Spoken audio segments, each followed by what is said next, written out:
வணக்கம் சொந்தங்களே, அன்னைஸ் கிச்சன் இருந்து உங்கள் அம்மா சசிரேகா சுந்தர். இன்றைக்கி நம்ம கிச்சனில் பார்த்தீங்கன்னா ரொம்ப சிம்பிளாக அதே சமயம் ரொம்ப ஆரோக்கியமான முருங்கைக்கீரை கூட்டு தான் செஞ்சு காட்ட போகிறேன். அதுக்கு என்னென்ன பொருள் வச்சுக்கலாம் பார்க்கலாம் வாங்க. முருங்கைக்கீரை பார்த்தீங்கன்னாக்கா 2 கைப்பிடி அளவுக்கு எடுத்து அலசி நல்லா வச்சுருக்கேன். நான் கொஞ்சமாக மஞ்சத்தூள், தாளிக்கிறதுக்கு 1/2 டீஸ்பூன் கடுகு, 1/2 டீஸ்பூன் உளுந்து, ஒரு 3 காஞ்ச மிளகாய் கிள்ளி வச்சுருக்கேன். கொஞ்சமாக தேங்காய் திருவல், ஒரு கைப்பிடி அளவுக்கு சின்ன வெங்காயம் எடுத்து கழுவி நான் சுத்தம் பண்ணி கட் பண்ணி வச்சுருக்கேன். ஒரு மீடியம் சைஸ் தக்காளி கட் பண்ணி வச்சுருக்கேன். ஒரு பச்சை மிளகா. இதில் பார்த்தீங்கன்னா துவரம் பருப்பு, பாசி பருப்பு ரெண்டையும் கலந்து 2 தரம் அலசிட்டு பார்த்தீங்கன்னா தண்ணி ஊற்றி வச்சுருக்கேன். இதில் தான் நம்ம அந்த வெங்காயத்தையும் தக்காளியெலாம் ஆட் பண்ணி குக்கரில் வச்சு நம்ம வேக வைக்கணும். ஒரு 50 கிராம் அளவுக்கு துவரம் பருப்பு, 50 கிராம் அளவுக்கு பாசி பருப்பு எடுத்து 2 தரம் கழுவிட்டு நான் தண்ணி ஊற்றி வச்சுருக்கேன். இதில் பார்த்தீங்கன்னா நம்ம இந்த தக்காளி, இந்த ஒரு பச்சை மிளகா, இந்த வெங்காயம் இதை ஆட் பண்ணிக்குவோம். இது கூட பார்த்திங்கன்னா கொஞ்சமாக நம்ம மஞ்சள் தூள் சேர்த்துக்குவோம். சேர்த்து நல்லா ஒரு 3 விசில் கொடுத்து எடுத்துகிட்டு வந்துடுவோம். அதுக்கப்புறம் எப்படி சேர்த்துன்னு பார்க்கலாம். பருப்பு பார்த்திங்கன்னா 3 விசில் வச்சு எடுத்துட்டேன். இந்த துவரம் பருப்பும் பாசி பருப்பும் நல்லா வெந்துடுச்சு. இந்த வெங்காயம் தக்காளி எல்லாமே நல்லா வெந்துடுச்சு. இப்போ நம்ம தாளிச்சிக்க வேண்டியது இதை. கொஞ்சமாக எண்ணெய் ஊற்றி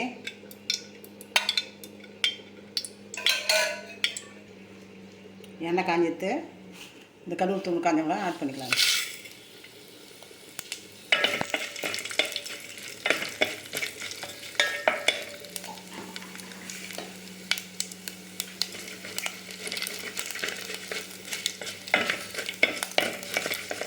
இது நல்லா பொரிஞ்சிடும். பார்த்தீங்கன்னாக்கா நம்ம வேக வச்சு துவரம் பருப்பு ஆட் பண்ணது தான்.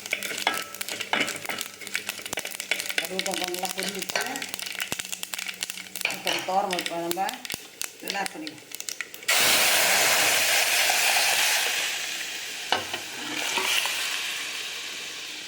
பருப்பு வேகிறதுக்கு பார்த்தீங்கன்னா ஒரு 5 நிமிஷம் தான். அதுக்கப்புறம் கீரையை போட்டு ஒரு 2லேருந்து 3 நிமிஷத்தெல்லாம் கீரை நல்லா வெந்துடும். மொத்தமே ஒரு 10 நிமிஷம் கூட ஆகுது பார்த்திங்கன்னா இந்த கூட்டு வைக்கிறதுக்கு. நமக்கு கீரை வந்து நம்ம மூடி போட்டுலாம் வேக வைக்கணும். அப்படியே திறந்து வேகட்டும்.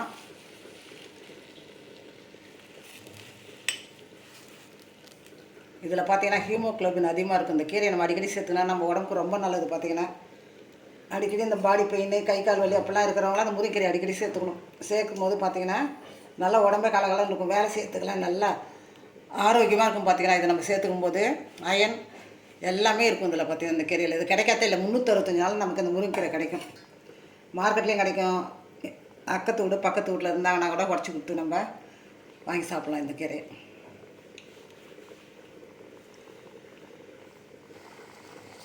அது பார்த்திங்கன்னா மீடியம் ஃப்ளேம்லாம் வச்சிடணும். தேவையான அளவுக்கு நம்ம உப்பு ஆட் பண்ணிக்கலாம். இதில் நம்ம ஏன்னா ஏற்கனவே வந்து பருப்பு பார்த்திங்கன்னா நல்லா வெந்துடுச்சு. அதனால் நம்ம கிட்டேருந்தே கொஞ்சம் கலக்கிடணும். இதை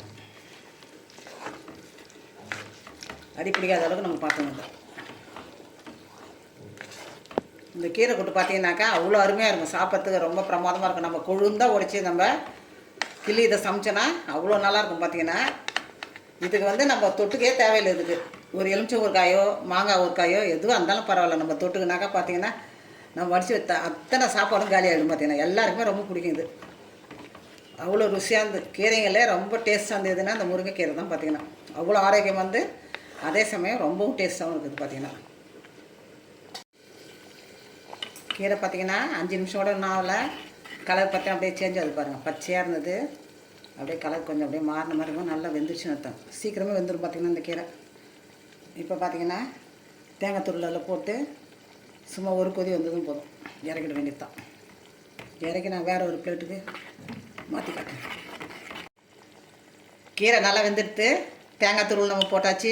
ஒரு கொதி வந்துடுத்து. இப்போ நம்ம கேஸ் ஆஃப் பண்ணிவிட்டு வேறு ஒரு பாத்திரத்துக்கு நான் மாற்றி காட்டேன். நம்ம அன்னைஸ் கிச்சனில் பார்த்தீங்கன்னா இன்றைக்கி சூப்பராக நம்ம முருங்கைக்கீரை கூட்டு தான் வச்சு காட்டிட்டேன். நான் பருப்பு வேகிறதுக்கு பார்த்தீங்கன்னா ஒரு 5 நிமிஷம், கீரை வேகிறதுக்கு ஒரு 5 நிமிஷம் கூட ஆகுது. பார்த்திங்க மொத்தமே நமக்கு 10 நிமிஷம் கூட ஆகுது செய்கிறதுக்கு. ரொம்ப ஈஸி. பார்த்திங்கன்னா இந்த கூட்டு வைக்கிறது ரொம்ப ஈஸியானது. நீங்கள் செஞ்சு பார்த்துட்டு எனக்கு கமெண்ட்ஸில் சொல்லுங்கள். இந்த சத்தான கூட்டை அடிக்கடி செஞ்சு பாருங்கள். வாரத்துக்கு ஒரு நாளாவது செஞ்சு சாப்பிடுங்க. குழந்தைங்கள்லேருந்து பெரியவங்க வரைக்கும் அவ்வளோ ஆரோக்கியமானது இந்த கீரை பார்த்தீங்கன்னாக்கா. லைக் பண்ணுங்கள், ஷேர் பண்ணுங்கள், கமெண்ட் பண்ணுங்கள். மறக்காமல் என்னுடைய அன்னைஸ் கிச்சனுக்கு சப்ஸ்கிரைப் பண்ணுங்கள். தேங்க்யூ.